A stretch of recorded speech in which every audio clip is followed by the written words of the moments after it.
Pernahkah kamu melihat video ini di YouTube? Ya, Sungai Citarum sempat dinobatkan sebagai sungai paling tercemar di dunia. Sungai Citarum adalah salah satu sungai terpanjang dan terbesar di Provinsi Jawa Barat. Sungai ini mengalir dari Gunung Wayang, selatan kota Bandung, ke utara hingga bermuara ke Laut Jawa. Panjang Sungai Citarum adalah sekitar 269 km. Kurang lebih, terdapat 500 pabrik di sekitar Sungai Citarum yang limbahnya secara langsung mengalir ke sungai tanpa pengawasan dari pihak yang berwenang. Well, mungkin kita merasa tidak bertanggung jawab langsung dengan pencemaran yang terjadi di Sungai Citarum atau sungai-sungai lainnya. Toh, mungkin kita tidak pernah sengaja membuang sampah ke sana. Tapi tunggu dulu, coba kita telusuri lebih dalam. Kita pasti sering mengonsumsi makanan dan minuman yang menggunakan kemasan plastik. Setelah lidah dan perut kita puas dengan rasanya, apa yang kita lakukan pada kemasan plastik tersebut? Ya, tentu saja membuangnya. Syukur jika membuang sampah tersebut pada tempat sampah. Tapi, mungkin kita sudah merasa aman ketika kita membuang sampah pada tempatnya. Tapi coba kamu bayangkan, jika kita rutin mengonsumsi makanan atau minuman tersebut setiap hari, kira-kira berapa banyak sampah yang kita hasilkan dalam waktu 1 bulan? Belum lagi ditambah sampah lainnya. Menurut Kementerian Lingkungan Hidup dan Kehutanan, jumlah timbulan sampah secara nasional di Indonesia itu sebesar 175.000 ton per hari, atau setara 64 juta ton per tahun. Sehingga dapat diasumsikan bahwa sampah yang dihasilkan setiap orang per hari itu sebesar 0,7 kg.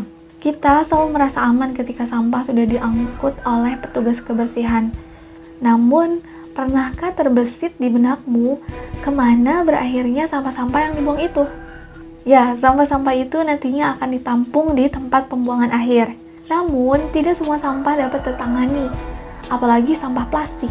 Dalam kajian Sustainable Waste Indonesia atau SWI, dari 100% sampah plastik yang dihasilkan manusia, 69% diantaranya masuk ke tempat pembuangan akhir dan hanya 7% yang didaur ulang. Adapun 24% sisanya itu mencemari lingkungan. Ya, lingkungan kita tercemar sampah akibat kebiasaan kita yang nyampah. Menurut riset American Association for the Advancement of Science, rata-rata ada sekitar 8 juta ton sampah yang memasuki laut setiap tahunnya. Entah itu dibawa oleh aliran sungai, dibuang di kawasan pantai, ataupun dilempar langsung dari atas perahu nelayan dan kapal pesiar. Sampah-sampah tersebut kemudian akan terbawa arus dan bermuara di berbagai wilayah samudera. Muara sampah yang paling besar terdapat di kawasan Samudra Pasifik. Sejumlah media internasional pernah melaporkan bahwa luas tumpukan sampah di sana sudah mencapai 2 kali lipat luas Texas. Mereka pun kerap menyebut kawasan itu sebagai The Great Pacific Garbage Patch atau Pulau Sampah Besar Pasifik. Akan tetapi, menurut ilmuwan dari National Oceanic and Atmospheric Administration, istilah Great Pacific Garbage Patch yang dipopulerkan media itu sesungguhnya kurang tepat. Berdasarkan pengamatan ilmuwan tersebut, sebagian besar sampah di Pasifik itu tidak bertumpuk dan membentuk pulau sampah terapung, melainkan tersebar kemudian berputar-putar di wilayah pelagis, yaitu wilayah lautan di luar wilayah pesisir atau biasa disebut dengan samudera terbuka. Sampah-sampah ini terus bergerak karena pengaruh arus dan angin laut, kemudian luas sebarannya pun selalu berubah-ubah dan sulit dihitung secara pasti. Nah, karena alasan itu, ilmuwan tadi lebih setuju untuk menyebut kawasan ini sebagai Pacific Trash Vortex atau pusaran sampah Pasifik. Terlepas dari soal istilah dan penamaannya, keberadaan sampah plastik di Samudra Pasifik serta di berbagai wilayah samudra lain adalah kenyataan yang tidak bisa diperdebatkan lagi.